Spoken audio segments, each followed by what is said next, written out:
Kane എങ്ങനെയാണ് WWE debut ചെയ്തത് എന്നുള്ളത് നിങ്ങൾക്കറിയാമോ? WWE ചരിത്രത്തിലെ ആദ്യത്തെ ഹെൽ ഇൻ എ സെൽ മാച്ചിലായിരുന്നു കെയ്ൻ ഡെബ്യൂ ചെയ്തിട്ടുണ്ടായിരുന്നത്. ഈ ഒരു hell in a cell match എങ്ങനെയാണ് ഉറപ്പിച്ചത്, ആ ഒരു മാച്ചിലേക്കുള്ള ഫ്യൂഡ് എങ്ങനെയാണ് തുടങ്ങി വെച്ചിട്ടുണ്ടായിരുന്നത്, കെയ്നിന്റെ ഡെബ്യൂ എങ്ങനെയായിരുന്നു നടന്നിട്ടുണ്ടായിരുന്നത്, അണ്ടർടേക്കറുമായിട്ട് ഈ ഒരു സ്റ്റോറി എങ്ങനെയാണ് കണക്ട് ചെയ്തിട്ടുള്ളത്, ഈ കാര്യങ്ങളെക്കുറിച്ചാണ് നമ്മൾ ഇന്നത്തെ വീഡിയോയിലൂടെ നോക്കാൻ വേണ്ടി പോകുന്നത്. Welcome to Saturday night story. നിങ്ങൾ ഈ വീഡിയോ ലൈക്ക് ചെയ്തിട്ടില്ലെങ്കിൽ ഉടനെ തന്നെ ലൈക്ക് ചെയ്തേക്കണേ. എന്നാൽ മാത്രമേ ഒരുപാട് പേരുടെ അടുത്തേക്ക് നമ്മുടെ വീഡിയോ എത്തുകയുള്ളൂ.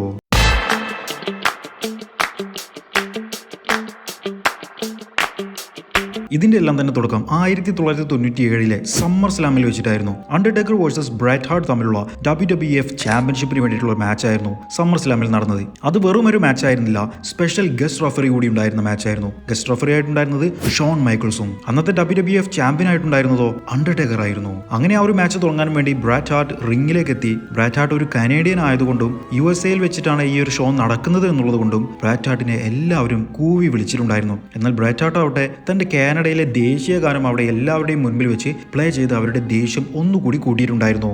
അണ്ടർടേക്കർ ആയിക്കോട്ടെ അമേരിക്കക്കാരനാണ്, അതുകൊണ്ട് ടേക്കറിനോട് എല്ലാവർക്കും ഒരുപാട് ഇഷ്ടമുണ്ടായിരുന്നു. ബ്രാറ്റ് ഹാർട്ട് ആ ഒരു സമയത്ത് ഹീൽ ക്യാരക്ടർ അഥവാ വില്ലൻ ക്യാരക്ടർ തന്നെയായിരുന്നു ചെയ്തിട്ടുണ്ടായിരുന്നതും. അങ്ങനെ ഇവർ തമ്മിലുള്ള മാച്ച് തുടങ്ങാൻ വേണ്ടി ഷോൺ മൈക്കിൾസ് ചാമ്പ്യൻഷിപ്പ് എടുത്ത് ഉയർത്തി കാണിച്ചു. ബ്രാറ്റ് ഹാർട്ട് ആ ഒരു ചാമ്പ്യൻഷിപ്പ് നോക്കട്ടെ എന്ന് പറഞ്ഞ് കയ്യിലേക്ക് വാങ്ങി അണ്ടർടേക്കറുടെ തലക്കിട്ട് ഒരു ഒന്നൊന്നര അടിയായിരുന്നു കൊടുത്തിട്ടുണ്ടായിരുന്നത്.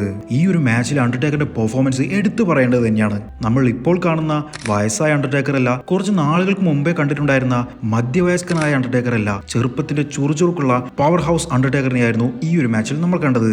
ബ്രാറ്റ് ഹാർട്ടിനെ എല്ലാം തന്നെ എടുത്ത് വലിച്ചെറിയുന്നത് കണ്ടാൽ തന്നെ മനസ്സിലാകാം അദ്ദേഹത്തിന് എത്രത്തോളം സ്ട്രെങ്ത് ഉണ്ടായിരുന്നു എന്ന്. അങ്ങനെ ആ ഒരു മാച്ച് നല്ല രീതിയിൽ പോയിക്കൊണ്ടിരിക്കുന്ന സമയത്ത് റിംഗ് സൈഡിലേക്ക് ഒരു വ്യക്തി വരികയുണ്ടായി. മറ്റാരുമായിരുന്നില്ല, പോൾ ബിയറർ ആയിരുന്നു. അണ്ടർടേക്കറിന്റെ മുൻപേയുള്ള മാനേജർ ആയിരുന്നു. പക്ഷേ ഇവർ തമ്മിൽ തെറ്റിപ്പിരിഞ്ഞതാണ്. അണ്ടർടേക്കർ ഇതിനു മുമ്പേ പറഞ്ഞിട്ടുണ്ടായിരുന്നത് തന്റെ ബ്രദർ ആയിട്ടുള്ള കെയ്നെ തന്റെ വീട്ടിലിട്ട് താൻ കത്തിച്ച് ചുട്ടുകൊന്നു എന്നുള്ളതായിരുന്നു. എന്നാൽ പോൾ ബിയറർ വന്ന് പറഞ്ഞത് നിന്റെ ബ്രദർ കെയ്ൻ മരിച്ചിട്ടില്ല, അവൻ തിരിച്ചു വരും, അവനെ ഞാൻ തിരിച്ചു കൊണ്ടുവരുമെന്ന് തന്നെയായിരുന്നു. ഈ ഒരു മാച്ചിന്റെ ഇടയ്ക്ക് അണ്ടർടേക്കർ ഇറങ്ങി വന്ന് പോൾ ബിയറിന്റെ ചെകിട്ടത്തിട്ട് ഒരടി കൊടുത്ത് പോൾ ബിയറിനെ അറ്റാക്ക് ചെയ്തുകൊണ്ടിരിക്കുന്ന സമയത്ത് ബ്രാറ്റ് ഹാർട്ട് പുറകിൽ നിന്നും വന്ന് വീണ്ടും ടേക്കറിനെ അറ്റാക്ക് ചെയ്യുകയുണ്ടായി. അപ്പോഴേക്കും റഫറിമാർ വന്നുകൊണ്ട് പോൾ ബിയററെ ബാക്ക് സ്റ്റേജിലേക്ക് പിടിച്ചു കൊണ്ടുപോയി. ബ്രാറ്റ് ഹാർട്ട് ആവട്ടെ ടേക്കറിന്റെ കാലം എങ്ങനെയെങ്കിലും ആ ഒരു കോർണർ പോസ്റ്റിൽ ഇടിപ്പിച്ച് ടേക്കറിനെ തോൽപ്പിക്കണം എന്നുള്ള ഒരൊറ്റ ചിന്ത മാത്രമേ ഉണ്ടായിരുന്നുള്ളൂ. ഷോൺ മൈക്കിൾസ് പക്ഷേ അതിനൊന്നും തന്നെ സമ്മതിക്കുന്നുണ്ടായിരുന്നില്ല. നീ ആ കോർണർ പോസ്റ്റിൽ നിന്നും കാലെടുത്തിട്ടില്ല എന്നുണ്ടെങ്കിൽ ഞാനിപ്പോൾ ഈ മാച്ച് ഡിസ്ക്വാളിഫൈ ചെയ്യും എന്നുള്ളതായിരുന്നു ഷോൺ മൈക്കിൾസ് പറഞ്ഞത്. അങ്ങനെ അവർ തമ്മിൽ ചെറിയൊരു വാക്ക് തർക്കമെല്ലാം തന്നെ മാച്ചിന്റെ ഇടയ്ക്ക് ഉണ്ടായിട്ടുണ്ടായിരുന്നു. അതുപോലെ മാച്ചിന്റെ ഇടയ്ക്ക് ബ്രാറ്റ് ഹാർട്ടിന്റെ ഹാർട്ട് ഡൈനാസ്റ്റിയിലെ 2 പേർ കൂടി വരികയുണ്ടായി, ഓവൻ ഹാർട്ടും അദ്ദേഹത്തിന്റെ ഫ്രണ്ടും. മാച്ചിനിടയ്ക്ക് ടേക്കർ പോയി ഇവരെ 2 പേരെയും കൂടി അറ്റാക്ക് ചെയ്യുന്നതും നമുക്ക് കാണാൻ സാധിച്ചിട്ടുണ്ടായിരുന്നു. ടേക്കർ അറ്റാക്ക് ചെയ്ത ഉടനെ തന്നെ ഷോൺ മൈക്കിൾസ് പോയി ഇവരോട് ബാക്ക് സ്റ്റേജിലേക്ക് പോകാൻ വേണ്ടി പറയുകയും ഷോൺ മൈക്കിൾസ് ഇവരെ 2 പേരെയും നോക്കി നിൽക്കുകയും ചെയ്യുകയാണ്. ഈ സമയത്തായിരുന്നു ബ്രാറ്റ് ഹാർട്ടിനെ ടേക്കർ ഒരു ചോക്ക് സ്ലാം ചെയ്തിട്ടുണ്ടായിരുന്നത്. അതോടുകൂടി ബ്രാറ്റ് ഹാർട്ട് തോറ്റു എന്ന് എല്ലാവരും ഉറപ്പിച്ചു. പക്ഷേ പിൻ ചെയ്യാൻ വേണ്ടി റഫറി അവിടെ ഇല്ലായിരുന്നു. അതെ, ഷോൺ മൈക്കിൾസ് ബ്രാറ്റ് ഹാർട്ടിന്റെ ഫ്രണ്ട്സിനെ നോക്കി നിൽക്കുകയായിരുന്നു. ടേക്കർ ഒറ്റ കൈ കൊണ്ട് ഷോൺ മൈക്കിൾസിനെ എടുത്ത് പൊക്കിയതെല്ലാം തന്നെ ആ ഒരു സമയത്തായിരുന്നു. ടേക്കറിന് തന്റെ ദേഷ്യം അടക്കാൻ കഴിയുന്നുണ്ടായിരുന്നില്ല. ഷോൺ മൈക്കിൾസിനെ ദേഷ്യത്തോടു കൂടി നോക്കിയതും ഷോൺ മൈക്കിൾസ് ടേക്കറിനെ പേടിച്ചുകൊണ്ട് കോർണർ പോസ്റ്റിന്റെ മുകളിൽ കയറി നിൽക്കുന്നതെല്ലാം തന്നെ ആ സമയത്ത് നമ്മൾ കണ്ടു. പിന്നീട് ആ ഒരു മാച്ചിന്റെ അവസാനം ബ്രാറ്റ് ഹാർട്ട് സബ്മിഷൻ മൂവ് ചെയ്തു അദ്ദേഹത്തിന്റെ ഷാർപ്പ് ഷൂട്ടർ. ഈ ഷാർപ്പ് ഷൂട്ടറിൽ നിന്നും ആരും തന്നെ രക്ഷപ്പെട്ടിട്ടില്ല. അതുകൊണ്ട് ടേക്കർ തോറ്റു എന്ന് എല്ലാവരും ഉറപ്പിച്ചു. പക്ഷേ അമാനുഷികനായ അണ്ടർടേക്കർ അതിൽ നിന്നും വളരെ വിദഗ്ധമായി രക്ഷപ്പെട്ടു. ആദ്യമായി ബ്രാറ്റ് ഹാർട്ടിന്റെ ഷാർപ്പ് ഷൂട്ടറിൽ നിന്നും ഒരാൾ രക്ഷപ്പെടുകയുണ്ടായി. അതും കഴിഞ്ഞ് ടേക്കറിന് വീണ്ടും കോർണർ പോസ്റ്റിൽ പിടിച്ചു വെച്ചപ്പോൾ ടേക്കർ ഒന്ന് ആഞ്ഞു തള്ളി ബ്രാറ്റ് ഹാർട്ട് അതാ കിടക്കുന്നു ഷോൺ മൈക്കിൾസിന്റെ മേലേക്ക്. ഷോൺ മൈക്കിൾസിന് കുറച്ചു നേരം ബോധം പോയപ്പോഴേക്കും ഒരു ചെയർ എടുത്തുകൊണ്ട് വന്ന് ടേക്കറിന്റെ തലക്കിട്ടടിച്ചു ബ്രാറ്റ് ഹാർട്ട്. എന്നിട്ട് പിൻ ചെയ്യാൻ വേണ്ടി ഷോൺ മൈക്കിൾസിനെ വിളിച്ചു. പക്ഷെ അതിലും ടേക്കർ തോറ്റില്ല. അപ്പോഴായിരുന്നു ഷോൺ മൈക്കിൾസ് ആ ഒരു ചെയർ കണ്ടിട്ടുണ്ടായിരുന്നത്. നീ ചെയർ എടുത്തടിച്ചോ, നീ ഈ ഒരു മാച്ചിൽ ചീറ്റ് ചെയ്തോ എന്നെല്ലാം തന്നെ ബ്രാറ്റ് ഹാർട്ടിനോട് ചോദിച്ചു. ബ്രാറ്റ് ഹാർട്ട് അതാ കിടക്കുന്ന ഒരൊറ്റ തുപ്പൽ ഷോൺ മൈക്കിൾസിന്റെ മോന്തക്കിട്ട് മൈക്കിൾസിന് ദേഷ്യം പിടിച്ച് ഒരൊറ്റ അടി ചെയറും എടുത്ത് അതാ കിടക്കുന്നു അണ്ടർടേക്കറിന്റെ തലയ്ക്ക്. ആള് മാറിപ്പോയി. പക്ഷേ ആ ഒരു അവസരം മുതലെടുത്ത് ബ്രാറ്റ് ഹാർട്ട് പിൻ ചെയ്തു. അണ്ടർടേക്കർ തോറ്റു. ബ്രാറ്റ് ഹാർട്ട് ന്യൂ WWF ചാമ്പ്യനായി മാറി. ഫാൻസിന് ആർക്കും തന്നെ ആ ഒരു ഡിസിഷൻ ഇഷ്ടപ്പെട്ടിട്ടുണ്ടായിരുന്നില്ല. ഫാൻസ് അവർ ഉപയോഗിച്ചിട്ടുണ്ടായിരുന്ന കപ്പുകളും അവരുടെ കയ്യിലുള്ള എല്ലാ വേസ്റ്റുകളും എടുത്ത് WWFന്റെ റിംഗിലേക്ക് വലിച്ചെറിയുകയുണ്ടായി. ഇതിനുശേഷം നടന്നിട്ടുണ്ടായിരുന്ന ഒരു റോ എപ്പിസോഡിൽ ഷോൺ മൈക്കിൾസ് വേഴ്സസ് മാൻകൈൻഡ് തമ്മിലുള്ള ഒരു മാച്ച് നടന്നു. മാൻകൈൻഡുള്ള മാച്ചാണ് എന്നുണ്ടെങ്കിൽ എന്തായാലും ഹാർഡ് കോർ മാച്ച് ആയിരിക്കുമല്ലോ. അങ്ങനെ തന്നെയുള്ള ഒരു മാച്ച് തന്നെയായിരുന്നു നടന്നത്. ആ മാച്ചിൽ മാൻകൈൻഡിന്റെ മുഖംമൂടിയെല്ലാം തന്നെ ഷോൺ മൈക്കിൾസ് വലിച്ചു കീറിയതെല്ലാം തന്നെ നമ്മൾ കണ്ടു. മാച്ചിന്റെ അവസാനം മാൻകൈൻഡിന്റെ കാല് പിടിച്ച് ട്രിപ്പിൾ എച്ച് വലിക്കുന്നതും അങ്ങനെ വീണ് കിടക്കുന്ന മാൻകൈൻഡിന്റെ തലയ്ക്ക് റിക്രൂഡ് ഒരു ചെയർ എടുത്തടിക്കുകയും ചെയ്തു. അതാ കിടക്കുന്നു ഷോൺ മൈക്കിൾസിന്റെ വക ഒരു സ്വീറ്റ് ചിൻ മ്യൂസിക്. അതോടുകൂടി Sean Michael's is the winner. അങ്ങനെ ഇവരെല്ലാവരും കൂടി സന്തോഷത്തോടെ റിംഗിൽ നിൽക്കുന്ന സമയത്തായിരുന്നു ദി അണ്ടർടേക്കറിന്റെ എൻട്രി കണ്ടിട്ടുണ്ടായിരുന്നത്. ടേക്കർ ഇവരെ അറ്റാക്ക് ചെയ്യാൻ വേണ്ടി വരുമ്പോഴേക്കും സ്ക്രീനിൽ അതാ വരുന്നു പോൾ ബിയറർ. സമയം അവസാനിച്ചു, നിന്റെ ബ്രദർ ആയിട്ടുള്ള കെയ്ൻ വരാൻ സമയമായി, നിന്നെ ഞാൻ ജീവനോടെ കത്തിക്കും അണ്ടർടേക്കർ, നീ കാത്തിരുന്നു എന്നുള്ളതായിരുന്നു പോൾ ബിയറർ അവിടെ നിന്നും പറഞ്ഞിട്ടുണ്ടായിരുന്നത്. പിന്നീട് നടന്ന ഒരു റോ എപ്പിസോഡിൽ അണ്ടർടേക്കറും വിൻസ് മക്മാനും കൂടി റിംഗിലേക്ക് വന്നു. വിൻസ് ടേക്കറിനോട് തന്റെ അടുത്ത മാച്ചിനെ കുറിച്ച് സംസാരിക്കുകയുണ്ടായി. ബാഡ് ബ്ലഡ് എന്ന് പറഞ്ഞ നെക്സ്റ്റ് പേപ്പർ വ്യൂവിൽ അണ്ടർടേക്കർ വേഴ്സസ് ഷോൺ മൈക്കിൾസ് തമ്മിലുള്ള ഒരു മാച്ച് നടക്കുമെന്നുള്ളത് ഉറപ്പ് പറഞ്ഞു. ഇതൊരു കേജ് മാച്ച് ആയിരിക്കും. എന്നാൽ നമ്മൾ ഇതുവരെ കണ്ട ഒരു കേജ് മാച്ച് ആയിരിക്കില്ല. നമ്മൾ ഇതുവരെ കണ്ട കേജിന് മുകളിൽ ഒരു അടപ്പില്ല.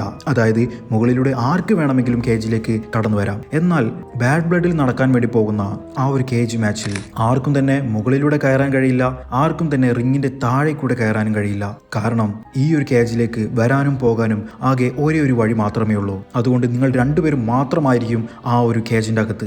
അതിനെ പറയുന്ന പേരാണ് ഹെൽ ഇൻ എ സെൽ എന്നുള്ളത്. നിങ്ങൾക്ക് ഒന്നെങ്കിൽ പിൻ ചെയ്തിട്ടോ അല്ലെങ്കിൽ സബ്മിഷനിലൂടെയോ ആ ഒരു സെല്ലിന്റെ അകത്തു നിന്നും തോൽപ്പിക്കാം. ഒരു വിധത്തിലുള്ള റൂൾസും അതിലുണ്ടായിരിക്കില്ല. അപ്പോൾ ടേക്കർ പറഞ്ഞിട്ടുണ്ടായിരുന്നത് ആ ഒരു സെല്ലിന്റെ അകത്തു നിന്നും നിനക്ക് ജീവനോടെ പുറത്തു പോകണമെന്നുണ്ടെങ്കിൽ എന്റെ ശവത്തിൽ ചവിട്ടിയല്ലാതെ കഴിയില്ല ഷോൺ മൈക്കിൾസ് എന്നായിരുന്നു. ആ ഷോയും അവിടെ തീർന്നു. പിന്നീട് ഒരിക്കൽ ഷോൺ മൈക്കിൾസ് ഇതുപോലെ റിംഗിൽ വന്ന് ഒരു ചെയറുമായി അണ്ടർടേക്കറിനെ വെല്ലുവിളിച്ചു. ടേക്കർ അത് ഒറ്റയ്ക്ക് നടന്നു വന്നുകൊണ്ടിരിക്കുന്നു. പക്ഷെ ടേക്കർ വരുന്ന സമയത്ത് തന്നെ പുറകിൽ നിന്നും ട്രിപ്പിൾ എച്ച് വന്ന് ടേക്കറിനെ അറ്റാക്ക് ചെയ്തു. ഷോൺ മൈക്കിൾസ് ചെയറുമായി ടേക്കറിനെ അറ്റാക്ക് ചെയ്തു. റിക് റോഡ് വന്നു, ടേക്കറിനെ അറ്റാക്ക് ചെയ്തു. ചൈന വന്നു, ടേക്കറിനെ അറ്റാക്ക് ചെയ്തു. എല്ലാവരും കൂടി ടേക്കറിനെ ഒറ്റയ്ക്ക് തല്ലിക്കൊണ്ടിരിക്കുകയാണ്. പക്ഷെ അവിടെ നിന്നും ടേക്കർ ഒന്ന് എഴുന്നേറ്റപ്പോഴേക്കും ഇവരെല്ലാവരും കൂടി പേടിച്ച് ബാക്ക് സ്റ്റേജിലേക്ക് പോവുകയും ചെയ്തു.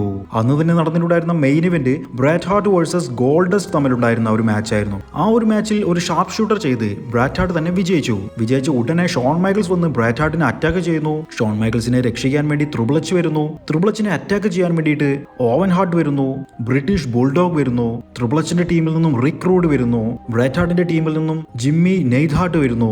അങ്ങനെ മുഴുവൻ കൂട്ടത്തല്ലേ. അപ്പോഴതാ ഒറ്റയ്ക്ക് വരുന്നവനാണ് മോൺസ്റ്റർ അണ്ടർടേക്കർ വന്നു. ടീം ആരാണെന്നൊന്നും നോക്കുന്നില്ല. ബ്രാറ്റ് ഹാർട്ടിന്റെ ടീമിനും കിട്ടുന്നു, ഷോൺ മൈക്കിൾസിന്റെ ടീമിനും കിട്ടുന്നു. എല്ലാവരെയും ഒറ്റയ്ക്ക് അടിച്ച് റിംഗിൽ Undertaker, Bret Hart, Shawn Michaels എന്നിവർ മാത്രം നിൽക്കുന്നു. ടേക്കർ രണ്ടുപേരെയും ഒരുമിച്ച് ഒരു ചോക്ക് സ്ലാം ചെയ്യുന്നു, ഡബിൾ ചോക്ക് സ്ലാം. അങ്ങനെയായിരുന്നു ആ ഒരു എപ്പിസോഡ് അവിടെ അവസാനിച്ചത്. അങ്ങനെ 97-ലെ ബാഡ് ബ്ലഡിൽ ഇവർ തമ്മിൽ ആദ്യത്തെ ഹെൽ ഇൻ എ സെൽ മാച്ചിൽ ഏറ്റുമുട്ടുകയുണ്ടായി. സെല്ലിന്റെ മുകളിൽ കയറി ഫൈറ്റ് ചെയ്തു.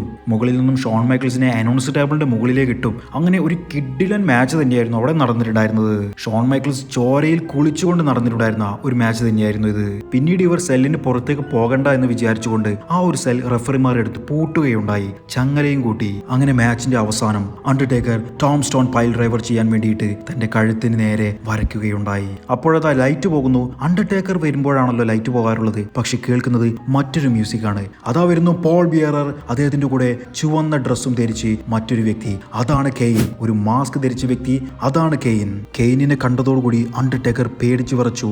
ആർക്കും തുറക്കാൻ കഴിയാതിരുന്നിട്ടുണ്ടായിരുന്ന ആ ഒരു സെല്ലിന്റെ ഡോർ, ഇവർ ചങ്ങലയിട്ട് പൂട്ടിയിട്ടുണ്ടായിരുന്ന ഡോർ രണ്ട് കൈ ഉപയോഗിച്ച് പൊളിച്ചെടുത്തിരിക്കുകയാണ് കെയ്ൻ. അവിടെ ഉണ്ടായിരുന്ന റഫറിമാരെ വരെ അടിച്ചൊതുക്കിയിരിക്കുകയായിരുന്നു കെയ്ൻ. അണ്ടർടേക്കറുമായിട്ട് ഫേസ് ടു ഫേസ് നിൽക്കുന്നു കെയ്ൻ. അണ്ടർടേക്കറിനെ എടുക്കുന്നു. അദ്ദേഹത്തിന്റെ മൂവായിട്ടുള്ള ടോം സ്റ്റോൺ പൈൽ ഡ്രൈവർ ടേക്കറിനെ ചെയ്യുന്നു. എന്നിട്ട് പോൾ ബിയറിന്റെ കൂടെ ബാക്ക് സ്റ്റേജിലേക്ക് പോകുന്നു. ഈ ഒരു അവസരം മുതലെടുത്തുകൊണ്ട് ഷോൺ മൈക്കിൾസ് അണ്ടർടേക്കറിനെ പിൻ ചെയ്യുന്നു. അണ്ടർടേക്കർ തോറ്റു. ഷോൺ മൈക്കിൾസ് അങ്ങനെ വിജയിച്ച് വേൾഡ് ചാമ്പ്യനെതിരെ പോകുന്നു. ഇവിടെ നിന്നായിരുന്നു അണ്ടർടേക്കർ വേഴ്സസ് കെയ്ൻ തമ്മിലുള്ള ഫ്യൂഡ് സ്റ്റാർട്ട് ചെയ്തിട്ടുണ്ടായിരുന്നത്. കെയ്ൻ എന്ന് പറഞ്ഞിട്ടുള്ള സൂപ്പർ സ്റ്റാറിന്റെ ഉദയം ഇവിടെ നിന്നുമായിരുന്നു. ദ മോൺസ്റ്റർ കെയ്നിന്റെ സ്റ്റാർട്ടിങ്ങും ഇവിടെ നിന്ന് തന്നെയായിരുന്നു. ഇതിന്റെ ബാക്കി ഭാഗം നിങ്ങൾക്ക് വേണമെന്നുണ്ടെങ്കിൽ ദയവായി വീഡിയോ ലൈക്ക് ചെയ്യുക. ഈ വീഡിയോക്ക് ഒരു 1000 ലൈക്കുകൾ ആവുകയാണെങ്കിൽ, അതായത് 1K ലൈക്കുകൾ ആവുകയാണെങ്കിൽ ഞാൻ എന്തായാലും ഇതിന്റെ രണ്ടാം ഭാഗം, ഇതിന്റെ ബാക്കി ഭാഗം ചെയ്യുന്നതാണ്. നിങ്ങൾക്ക് വീഡിയോ ഇഷ്ടപ്പെട്ടുണ്ടാകുമെന്ന് വിചാരിക്കുന്നു. ഇനിയും ഇതുപോലെയുള്ള വീഡിയോകൾക്ക് വേണ്ടിയിട്ട് ഉടനെ തന്നെ സബ്സ്ക്രൈബ് ചെയ്തേക്കണേ. അപ്പോൾ അടുത്ത ആഴ്ച മറ്റേതെങ്കിലും താരത്തിന്റെ മറ്റേതെങ്കിലും വീഡിയോ ആയിട്ട് കാണാം. അതുവരേക്കും ബൈ ഗൈസ്.